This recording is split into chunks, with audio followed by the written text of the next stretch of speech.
Class छठी की जान पहचान वाली किताब के अंदर मैंने आपको पिछली वीडियो में चैप्टर नंबर 25 करवा दिया। आज की वीडियो में चैप्टर नंबर 26 को करेंगे। इसके अंदर इसकी रीडिंग करेंगे, उसके बाद जो है इनके क्वेश्चन आंसर को देखेंगे और आपको पढ़ना है। ठीक है, चलिए वीडियो को शुरू करते हैं। वीडियो को शुरू करने से पहले अगर आप हमारे चैनल पर नए हैं तो इस चैनल को जरूर सब्सक्राइब कर लें, शेयर कर दें, लाइक ज़रूर करें। तो चलिए शुरू करते हैं। बिस्मिल्लाहिर्रहमानिर्रहीम। हमारा वतन, ये हिंदुस्तान है हमारा वतन, मोहब्बत की आँखों का तारा वतन, हमारा वतन दिल से प्यारा वतन, वो इसके दरख्तों की तैयारियाँ, वो फल फूल पौधे, वो फुलवारियाँ, हमारा वतन दिल से प्यारा वतन, हवा में दरख्तों का वो झूमना, वो पत्तों का फूलों का मुंह चूमना, हमारा वतन दिल से प्यारा वतन, वो सावन में काली घटा की बहार, वो बरसात की हल्की हल्की फुहार, हमारा वतन दिल से प्यारा वतन, वो बागों में कोयल, वो जंगल में मोर,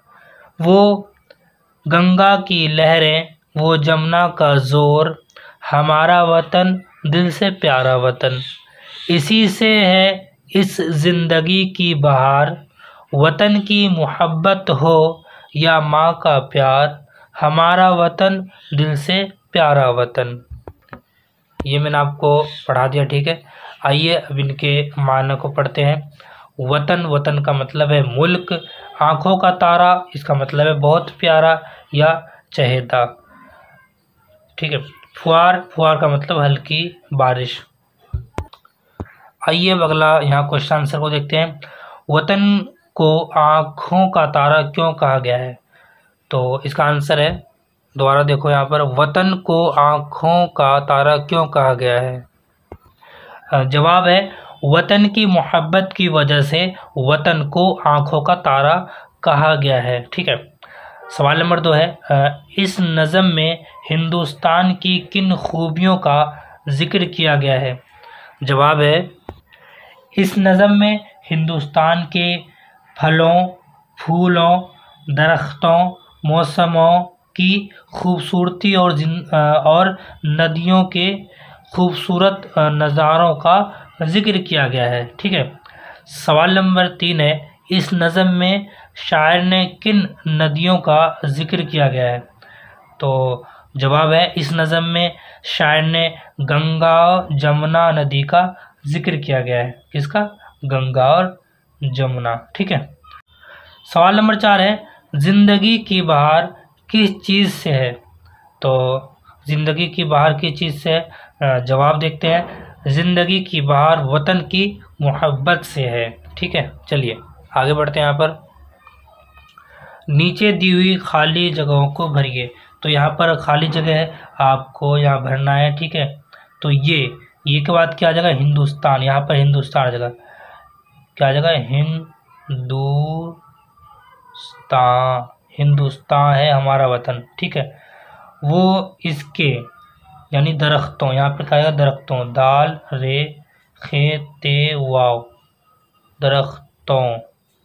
ठीक, अब यहाँ पर जो है तीसरे में है, वो पत्तों का फूलों का मुंह, यहाँ पर क्या आएगा? देखिए बताता हूँ, चूमना। क्या आ जाएगा? अगर आपने पढ़ा होगा सही तरीके से इस नज़म को तो आप खुद ही बता देंगे। वो पत्तों का फूलों का मुंह चूमना, तो यहाँ पर चूमना लिख देते हैं, चे व चू मीम नून अलिफ ना, चूमना। ठीक है, अब यहाँ पर चौथे में क्या है? वो सावन में काली, काली के बाद क्या आ जाएगा? यहाँ पर काली के बाद आ जाएगा घटा। ठीक है ना, दोबारा देखो, वो सावन में काली घटा की बहार, तो घटा लिखेंगे, घटा।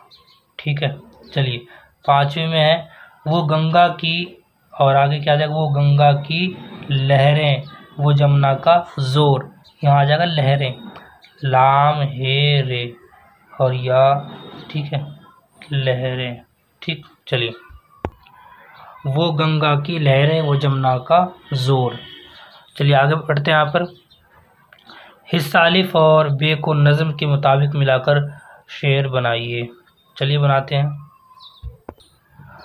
वो बागों में कोयल वो जंगल में मोर, तो इसका आ जाएगा यहाँ पे वो गंगा की लहरें वो जमुना का जोर। ठीक है, इसी तरीके से यहाँ पर क्या है, इसी से है इस ज़िंदगी की बहार, तो यहाँ पर आ जाएगा वतन की मोहब्बत हो या माँ का प्यार। ठीक है, ये यहाँ पर आ जाएगा इस तरीके से। ठीक है, अब यहाँ पर हवा में दरख्तों का वो झूमना, तो देखो यहाँ पर ये आ जाएगा वो पत्तों का फूलों का मुँह चूमना। ठीक है, अब यहाँ पर वो सावन की काली घटा की बहार, ये तो लास्ट बच गया, तो अपना आप ही समझ जाओगे, वो बरसात की हल्की हल्की फुहारा। ठीक है, चलिए आगे बढ़ते हैं। यहाँ पर ये आपको पढ़ना है और समझना है और लिखना है। ठीक है, ये तो आपके लिए है। चलिए आगे बढ़ते हैं। यहाँ पर खुशखत लिखिए।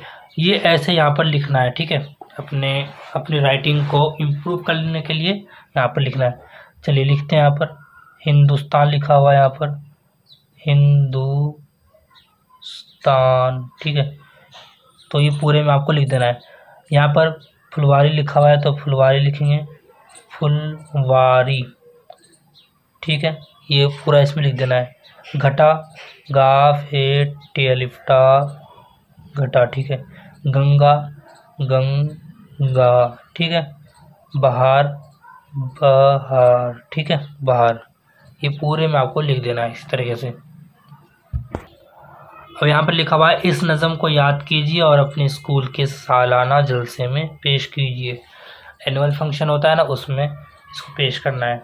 बहरहाल ये आपको नज़म को याद करना है। ठीक है, तो ये मैंने आपको सबक नंबर 26 जो है आपको पूरी तरीके से करवा दिया है। ठीक है, मिलते हैं अगली वीडियो में, तब तक के लिए अस्सलाम वालेकुम व रहमतुल्लाहि व बरकातुहू।